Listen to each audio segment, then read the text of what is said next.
uglavnom krećemo treninge teretane pre bazena, pre ulaska u bazen, gde radimo specifične vežbe vezane za vaterpolo, odnosno angažovanje specifičnih mišićnih grupa koje su uključene u plivanju i samoj igri. Primarne mišićne grupe koje su uključene u vaterpolu su mišići leđa, mišići grudi i mišići nogu.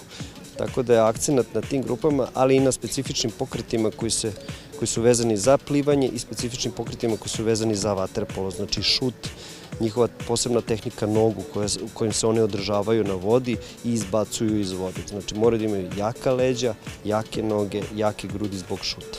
Da li, na primjer, jedan dan radite jedne vežbe ili svaki dan imate određene vežbe koje radite da biste pokrili cijelo telo? U zavisnosti od faze priprema kreće se od nekih bazičnih priprema gde radimo na snazi i kako odmiču pripreme i približavaju se takmičenja, tako ulazimo u neku specifičnu fazu gde radimo specifične vežbe. Znači pokrivamo celo telo i sve ono što je vezano za vaterpolo.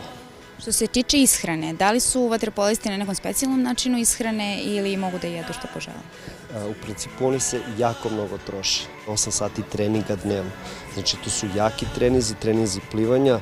Treninzi plivanja traju otprilike 2,5 sata, dok treninzi u teretani traju po sat do sat i po i tako imamo 2 puta dnevno treninge. I oni imaju specifičan režim ishrane koji moraju da isprate kako tokom priprema, tako tokom takmičenja.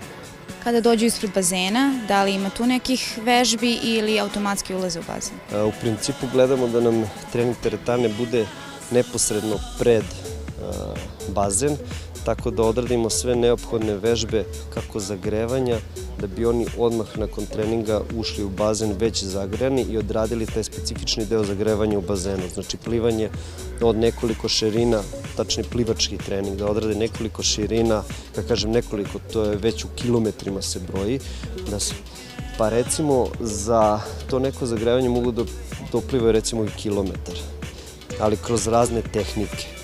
Kako jednom rukom zamah, plivanje, rad nogu, mešovito, tako da dosta to bude menjanje tempa, tako da otprilike kilometar se oni zagreju. Da li drugačije se pripremaju oni koji rade odbranu, oni koji rade napad ili imaju zajednički trening?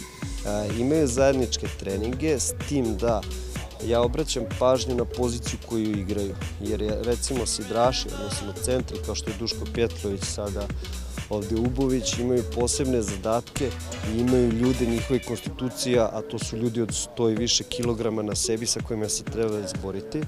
Tako da oni imaju malo jače treninge u smislu treninga snage, dok recimo krila, zgodna i nezgodna strana, imaju malo drugačije zadatke i malo drugačije treninge. Vaterpolo kao i plivanje treba da bude jedan od bazičnih sportova, zato što u isto vreme razvija sve mišićne grupe, i levu i desnu stranu, dok recimo kod sportova sa loptom imamo dominantnu jednu stranu gde je vezan šut, recimo u fudbalu. U vaterpolu morate da napravite zavesle istom snagom, istom jačinom i levom i desnom rukom kako bi isplivali to kako treba. Ako to ne radite kako treba, već se tu vidi. S tim da postoji dominantna strana u šutu, to su leva i desna ruka, ali za razvoj deteta koji kreće, recimo neke 6. godine, gde uključujemo decu u vaterpolo, prvo se sa njima radi na nekoj tehnici, na razvoju tehnike plivanja, tehnike šuta, hvata lopte, jednostavno razvija se ceo organizam jednako i podjednako. Je li neophodno trenirati prvo plivanje pa onda krenuti na vaterpolo ili ne? U principu ne, ali postoje neke škole ili recimo sada neke reprezentacije koje su počele da rade tipa američka, gde su prvo svi igrači, ili Novi Zeland, gde su prvo svi igrači bili plivači, pa su se uključili u vaterpolo. Kod nas je vaterpolo dugo godina prisutan i mi imamo jednu od najboljih škola vaterpola, pa prosto deca se prvo uključuju u vaterpolo. Znači nije neophodno da prvo dete bude plivač ili da se bavi plivanjem, ali je opet poželjno da ima jako dobru tehniku plivanja.